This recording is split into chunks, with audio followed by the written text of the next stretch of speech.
Maxim Mary school कक्षा 8 के सभी विद्यार्थियों का स्वागत करता है। आज हम कक्षा में पाठ 1 ध्वनि कविता के विषय में पढ़ेंगे, जिसके कवि श्री सूर्यकांत त्रिपाठी निराला जी हैं।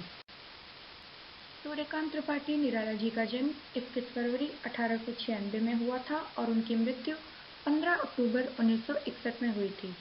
उन्हें हिंदी कविता के छायावादी युग के 4 प्रमुख स्तंभों में से एक माना जाता है। वे जयशंकर प्रसाद, सुमित्रा नंदन पंत और महादेवी वर्मा के साथ हिंदी साहित्य में छायावाद के प्रमुख स्तंभ माने जाते हैं। उन्होंने कई कहानियां, उपन्यास और निबंध भी लिखे हैं, किंतु उनकी ख्याति विशेष रूप से कविता के कारण ही है। ध्वनि कविता श्री सूर्यकांत त्रिपाठी निराला जी द्वारा लिखी गई है, जिनका जन्म 21 फरवरी 1896 में हुआ था। वो हिंदी कविता के छायावादी युग के 4 प्रमुख स्तंभों में से एक माने जाते हैं। वे जयशंकर प्रसाद, सुमित्रा नंदन पंत और महादेवी वर्मा के साथ हिंदी साहित्य में छायावाद के प्रमुख स्तंभ भी माने जाते हैं।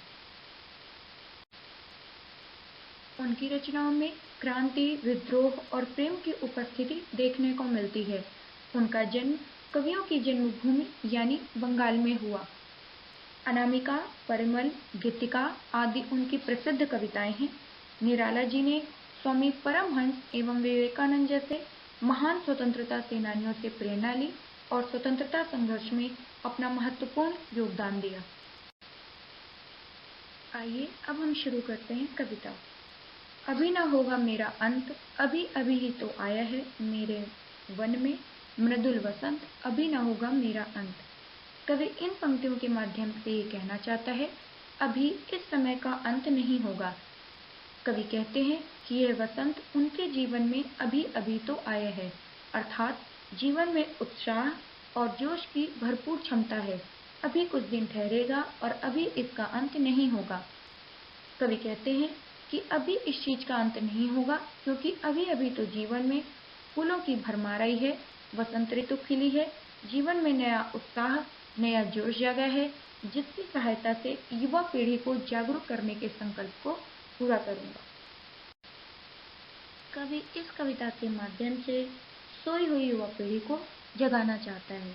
हरे हरे ये पात, डालियां, कलियां, कोमल घास, मैं ही अपना स्वप्न मृदुल कर फेरूंगा निद्रित कलियों पर, जगा एक प्रत्युष मनोहर।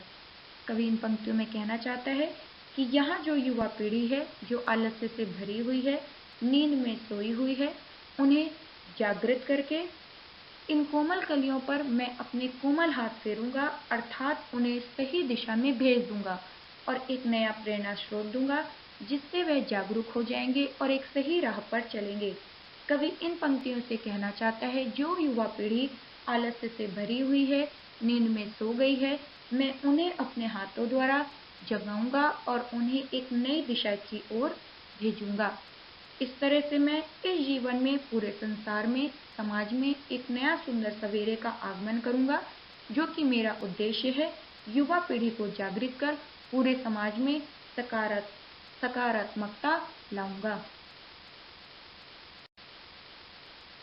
कविता की अंतिम पंक्तियां हैं, पुष्प पुष्प से तंद्रालस लालसा खींच लूंगा मैं, अपने नव जीवन का अमृत सहर्ष सींच दूंगा मैं, द्वार दिखा दूंगा फिर उनको, है मेरे वे जहां अनंत, कभी न होगा मेरा अंत। कवि इन पंक्तियों के द्वारा ये कहना चाहता है कि वह पीढ़ी जो कि अभी तक सोई हुई है, जिसे आलस्य ने घेरा हुआ है, मैं उसके आलस्य के लालच को दूर कर दूंगा और जो मैंने जीवन के वास्तविकता और इसकी अमृत को जाना है, वैसा नया रूप मैं इन सबको दूंगा, अर्थात नई युवा पीढ़ी को मैं नए जोश और उत्साह के साथ और जीवन के इस अमृत के साथ, जो जीवन का वास्तविक सुख है और उसको किस तरह से जिया जा सकता है, यह सब ज्ञान मैं नई युवा पीढ़ी को दूंगा। कवि प्रसन्नता के साथ यह सब करना चाहता है। जिस तरह से हम पौधों को सींचते हैं और वह बहुत हरा भरा हो जाता है, इस तरह से युवा पीढ़ी के अंदर भी नए जोश और उत्साह का कवि संचार करना चाहता है। कविता का केंद्रीय भाव यह है कि ध्वनि एक कविता है, जिसके कवि श्री सूर्यकांत त्रिपाठी निराला जी हैं। कवि इस कविता के माध्यम से सोई हुई युवा पीढ़ी को जगाना चाहता है और उसके अंदर नए जोश एवं नई उमंग को भरना चाहता है। धन्यवाद।